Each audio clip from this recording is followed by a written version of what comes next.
ಸಮಸ್ತ ಕನ್ನಡಿಗರಿಗೆ ನಮಸ್ಕಾರ. ಇದು ಬಣ್ಣದ ಲೋಕದ ಬೆಳಕಿನಲ್ಲಿ ಹೊಳೆಯೋ ಸ್ಟಾರ್ಗಳ ಸಿನಿ ಸುದ್ದಿ. ಈ ಎಪಿಸೋಡ್ನಲ್ಲಿ ಕೆಲವು ಇಂಟ್ರೆಸ್ಟಿಂಗ್ ಸಿನಿಮಾ ಸುದ್ದಿಗಳನ್ನು ತಗೊಂಡು ಬಂದಿದ್ದೀನಿ. ಕೊನೆ ತನಕ ನೋಡೋದನ್ನ ಮರಿಬೇಡಿ. ನೀವು ನೋಡ್ತಾ ಇದ್ದೀರಾ ಬಿಬಿ ನ್ಯೂಸ್ ಕನ್ನಡ. ನಾನು ತೃಪ್ತಿ ಬಸವರಾಜ್. ಇನ್ಸ್ಟಾ ಡಿಲೀಟ್ ಮಾಡಿದ ಟಾಕ್ಸಿಕ್ ಟೀಸರ್ ನಟಿ. ಟಾಕ್ಸಿಕ್ ಸಿನಿಮಾದ ಟೀಸರ್ ಬಗ್ಗೆ ಪರ ವಿರೋಧ ಚರ್ಚೆಗಳು ನಡೆಯುತ್ತಿದೆ. ಟೀಸರ್ ನಲ್ಲಿ ಓರ್ವ ನಟಿ ಬರುತ್ತಾರೆ. ಅವರು ಕಾರಿನಲ್ಲಿ ಬೋಲ್ಡ್ ದೃಶ್ಯಗಳಲ್ಲಿ ಕಾಣಿಸಿಕೊಳ್ಳುತ್ತಾರೆ. ಆ ನಟಿಯ ಹೆಸರು ನಟಾಲಿ ಬರ್ನ್ ಎನ್ನಲಾಗಿತ್ತು. ಈ ಬಗ್ಗೆ ಸ್ಪಷ್ಟನೆ ನೀಡಿದ್ದ ನಿರ್ದೇಶಕಿ ಗೀತು ಮೋಹನ್ ದಾಸ್ ಕಾರಿನಲ್ಲಿ ನಟಿ ಬಿಯಾತ್ರಿಸ್ ಸ್ಟಾಫೆಬಾಗ್ ಎಂದು ಸ್ಪಷ್ಟನೆ ನೀಡಿದ್ದಾರೆ. ಆ ಬಳಿಕ ಬಿಯಾತ್ರಿಸ್ ಸ್ಟಾಫೆಬಾಗ್ಗೆ ಹೇಟ್ ಮೆಸೇಜ್ಗಳು ತಲುಪಿದ್ದವು. ಇದರಿಂದ ಬೇಸರಗೊಂಡಿರೋ ಬಿಯಾತ್ರಿಸ್ ಸ್ಟಾಫೆಬಾಗ್ ಇನ್ಸ್ಟಾಗ್ರಾಮ್ ಖಾತೆಯನ್ನು ತಾತ್ಕಾಲಿಕವಾಗಿ ಡಿಲೀಟ್ ಮಾಡಿದ್ದಾರೆ. ಕಮ್ ಬ್ಯಾಕ್ ಮಾಡ್ತಾರ ಮಾಸ್ ಮಹಾರಾಜ. ಧಮಾಕ ಸಿನಿಮಾ ಆದ ನಂತರ ರವಿತೇಜ ನಟನೆಯ ಸಾಲು ಸಾಲು ಸಿನಿಮಾಗಳು ಬಂದವು.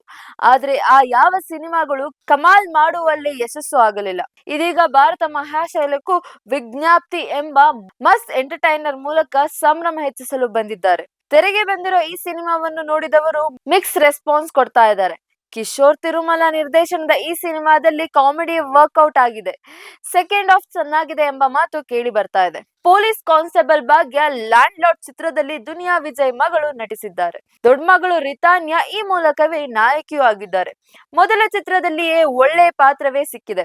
ಭಾಗ್ಯ ಅನ್ನುವ ಪೊಲೀಸ್ ಕಾನ್ಸ್ಟೇಬಲ್ ರೋಲ್ ಮಾಡುತ್ತಿದ್ದಾರೆ. ಇದು ರಿಯಲ್ ಲೈಫ್ ರಿಲೇಟ್ ಆಗುತ್ತೆ ಅಂತ ಸ್ವತಃ ರಿತಾನ್ಯಾ ವಿಜಯ್ ಕುಮಾರ್ ಹೇಳಿಕೊಂಡಿದ್ದಾರೆ. ಪರಾಶಕ್ತಿ ಸಕ್ಸಸ್ ಮೀಟ್ ವೇದಿಕೆಯಲ್ಲಿ ನಿರ್ದೇಶಕಿ ಜಗಳ ಭಾರಿ ನಿರೀಕ್ಷೆಯಿಂದ ಬಿಡುಗಡೆ ಆದ ಪರಾಶಕ್ತಿ ಸಿನಿಮಾ ತಂಡದಲ್ಲಿ ಎಲ್ಲವೂ ಸರಿ ಇಲ್ಲ ಎಂಬುದು ಮತ್ತೆ ಸಾಬೀತಾಗಿದೆ.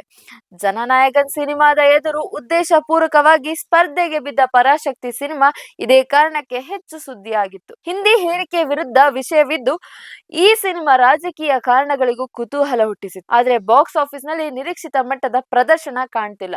ಬಿಗಿ ಅಲ್ಲದ ಚಿತ್ರಕಥೆ ಸೇರಿದಂತೆ ವಿಜಯ್ ಅಭಿಮಾನಿಗಳ ವಿರೋಧ ಇನ್ನಿತರ ಕಾರಣಗಳಿಗಾಗಿ ಸಿನಿಮಾ ನಿರೀಕ್ಷಿತ ಮಟ್ಟದ ಯಶಸ್ಸು ಆಗ್ತಿಲ್ಲ ಅಂತ ಇದೀಗ ಸಿನಿಮಾದ ನಿರ್ದೇಶಕಿ ಮತ್ತು ನಾಯಕ ನಟ ಬಹಿರಂಗವಾಗಿಯೇ ಪರಸ್ಪರ ಆರೋಪಗಳನ್ನು ಮಾಡಿಕೊಂಡಿದ್ದು ಚಿತ್ರತಂಡದಲ್ಲಿ ಎಲ್ಲವೂ ಸರಿಯಿಲ್ಲ ಎಂಬುದು ಜಗಜ್ಜಾಹೀರಾಗಿದೆ. 2 ದಿನಕ್ಕೆ 100 ಕೋಟಿ ಗಳಿಸಿದ ಚಿರಂಜೀವಿ ಸಿನಿಮಾ.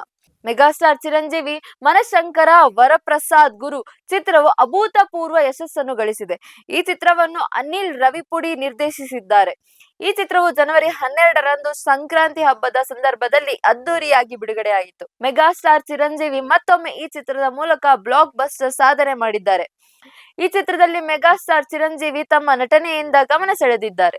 ಈ ಚಿತ್ರ ಮೊದಲ 2 ದಿನದಲ್ಲಿ ಒಳ್ಳೆಯ ಕಲೆಕ್ಷನ್ ಮಾಡಿ 100 ಕೋಟಿ ರೂಪಾಯಿ ಕ್ಲಬ್ ಸೇರಿದೆ. ಗಲ್ಲಾಪಟ್ಟಿಯಲ್ಲಿ ಮಾರ್ಕ್ ಅಬ್ಬರ.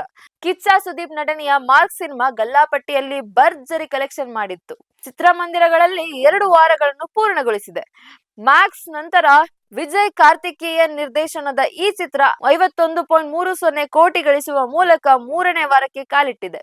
ಡಿಸೆಂಬರ್ 25ರಂದು ಬಿಡುಗಡೆಯಾದ ಈ ಚಿತ್ರವು ಹೆಚ್ಚಾಗಿ ಕುಟುಂಬಗಳನ್ನು ಚಿತ್ರಮಂದಿರಗಳ ಸೆಳೆಯುತ್ತಿದೆ. ಬ್ಯಾಂಡ್ ಬಜಾ ಭಾರತ್.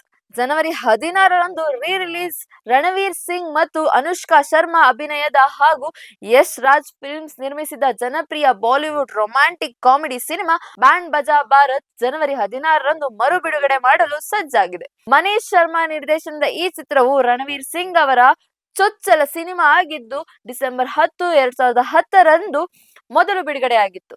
ಇದಾಗಿತ್ತು ಈ ದಿನದ ಸಿನಿ ಸುದ್ದಿ. ಮುಂದಿನ ಸಿನಿ ಸುದ್ದಿ ಎಪಿಸೋಡ್ ನಲ್ಲಿ ಮತ್ತಷ್ಟು ಕುತೂಹಲಕಾರಿ ಸಿನಿ ಸಂಗತಿಗಳನ್ನು ತಗೊಂಡ್ ಬರ್ತೀನಿ ಅಂತ ಹೇಳ್ತಾ ಸಮಗ್ರ ಸುದ್ದಿಗಳಿಗಾಗಿ ಸದಾ ಗಮನಿಸಿ ಬಿಬಿ ನ್ಯೂಸ್ ಕನ್ನಡ. ಇದು ಕನ್ನಡಿಗರ ಪ್ರತಿಧ್ವನಿ.